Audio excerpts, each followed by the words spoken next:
The ancient scriptures tell a powerful story, a narrative centered around two cities, Sodom and Gomorrah, places that had become synonymous with challenges and a turning away from divine principles. These cities, nestled in a fertile plain, were outwardly prosperous, yet inwardly they were struggling, consumed by choices that led them far from the path of goodness and light. The people residing there had, over time, embraced lifestyles that were deeply displeasing to God, engaging in acts that disregarded kindness, compassion, and moral rectitude. Their collective actions created an atmosphere so thick with negativity and wrongdoing that it cried out for intervention, a stark reminder that our choices weave the fabric of our communities and, ultimately, our destinies. The inhabitants of Sodom and Gomorrah had allowed their hearts to become hardened, choosing paths that led to widespread wickedness. They were not listening to the gentle whispers of conscience, nor were they heeding any form of divine guidance that might have steered them towards a better way of life.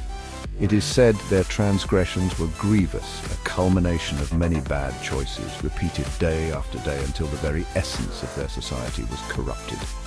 This wasn't a sudden fall from grace, but a gradual descent, a slow erosion of values that left the cities teetering on the brink of spiritual collapse. God, in his infinite wisdom and justice, observed this widespread corruption and determined that a decisive action was necessary to address the pervasive evil that had taken root. Amidst this pervasive darkness, there lived a man named Lot, who, along with his family, stood as a beacon of relative righteousness. Lot was Abraham's nephew, and he had chosen to settle in Sodom.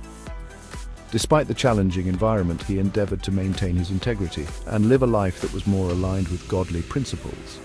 He was known for his hospitality and his discomfort with the unrighteous deeds he witnessed daily. Lot's presence in Sodom highlights a profound truth. Even in the most challenging circumstances, it is possible to strive for goodness.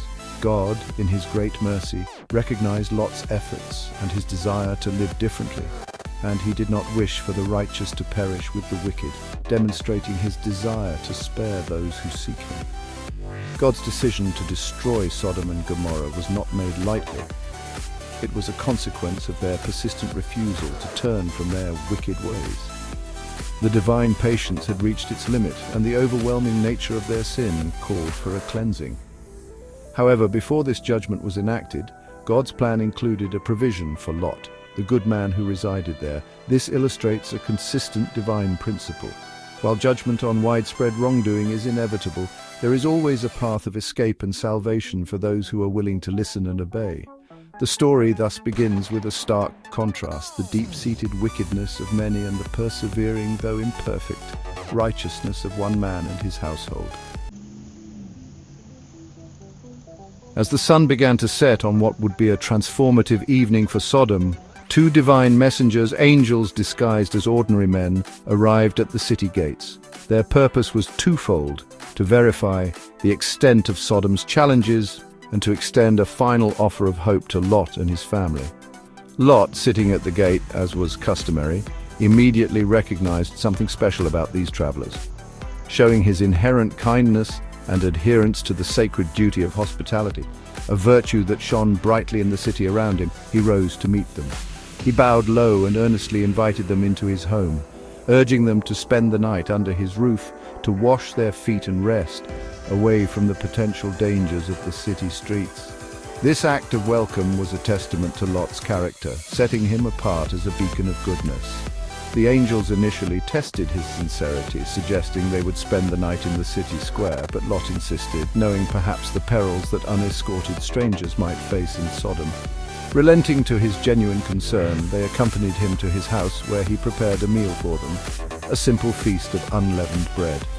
This quiet scene of hospitality within Lot's home stood in stark contrast to the challenges that lay just outside his door, a challenge that would soon reveal the true dark heart of the city and its inhabitants. Before Lot and his guests could retire for the night, the intentions of the city's populace became clear. A mob, comprising men both young and old from every quarter of Sodom, surrounded Lot's house. Their demands were aggressive. They shouted for Lot to bring out his guests, the strangers who had just arrived, so that they could subject them to unspeakable acts. This outcry laid bare the depth of Sodom's moral challenges and its disregard for the basic tenets of decency, respect, and the sacred protection due to guests. The townspeople were not merely curious, they were consumed by a predatory and perverse impulse. Lot, caught between his duty to protect his guests and the baying mob outside, was placed in an incredibly difficult and perilous position. He stepped out, closing the door behind him, attempting to reason with the enraged crowd. His desperate pleas for them to refrain from such wickedness and his even more desperate offer to protect his guests only seemed to fuel their fury. The hostility of the townspeople was a direct affront not only to Lot but also to the divine messengers he unknowingly harbored. It was a clear demonstration that the city was in need of redemption, its inhabitants fully committed to their ways, making the impending judgment all the more understandable. Seeing the grave danger Lot was in, and the unyielding wickedness of the Sodomites, the angelic visitors took decisive action. They pulled Lot back into the safety of his house, swiftly shutting the door against the aggressive mob. Then, exercising their divine power, they struck the men outside with a sudden, inexplicable blindness, causing them to weary themselves in their futile attempts to find the doorway. This miraculous intervention served not only to protect Lot and his household, but also as a final, undeniable confirmation of the angel's divine authority and the grave seriousness of the situation. The time for deliberation was over. The hour of reckoning for Sodom was rapidly approaching, and escape was the only option. The angels then delivered their urgent and solemn warning to Lot. They revealed their divine mission. They had been sent by God to destroy Sodom and Gomorrah because the outcry against their inhabitants had become too great to ignore. They instructed Lot to gather his entire family, his wife, his daughters, and anyone else connected to him in the city, and to flee immediately. The command was clear and absolute.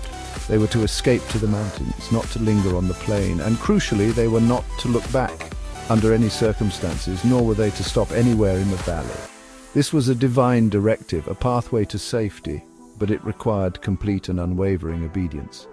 As dawn broke, the angels, seeing Lot's hesitation, perhaps born of fear, disbelief, or a reluctance to leave everything behind, took him, his wife, and his 2 daughters by the hand, their urgency palpable.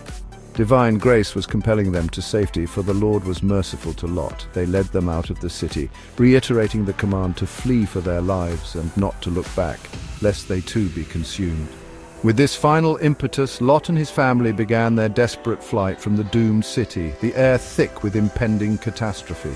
The sky above Sodom and Gomorrah began to churn as the Lord rained down burning sulfur and fire, a terrifying spectacle of divine judgment. The destruction was swift and absolute. Fire and brimstone descended from the heavens, engulfing Sodom, Gomorrah, and all the cities of the plain, along with their inhabitants and everything that grew in the land. It was a cataclysmic event, cleansing the land of its pervasive evil. As they fled, Lot and his daughters obeyed the angel's command, pressing forward without looking back. However, Lot's wife, for reasons Scripture leaves to our contemplation, perhaps a lingering attachment to her old life, a moment of doubt, or simple curiosity, disobeyed. She looked back towards the burning cities, and in that instant of defiance she was transformed into a pillar of salt, a stark and lasting monument to the consequences of disobedience and a divided heart.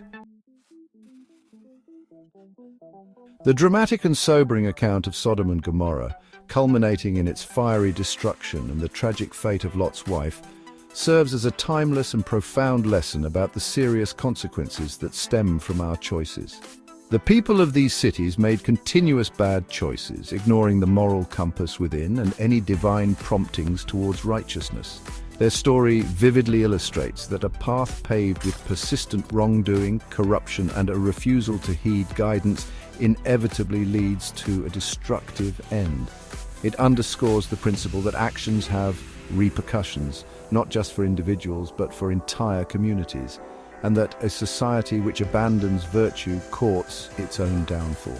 We are reminded that every decision, big or small, contributes to the direction of our lives. Furthermore, the narrative powerfully highlights the paramount importance of listening to and, crucially, following divine guidance.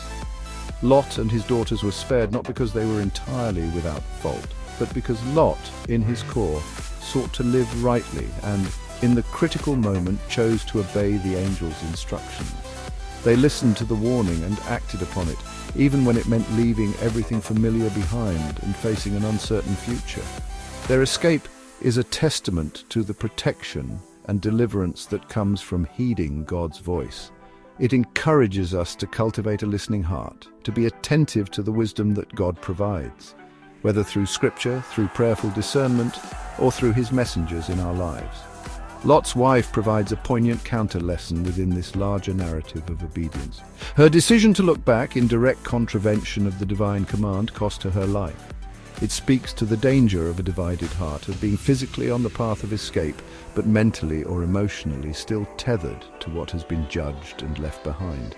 Her transformation into a pillar of salt is a stark symbol of spiritual paralysis, a warning against longing for a past that God has called us to abandon.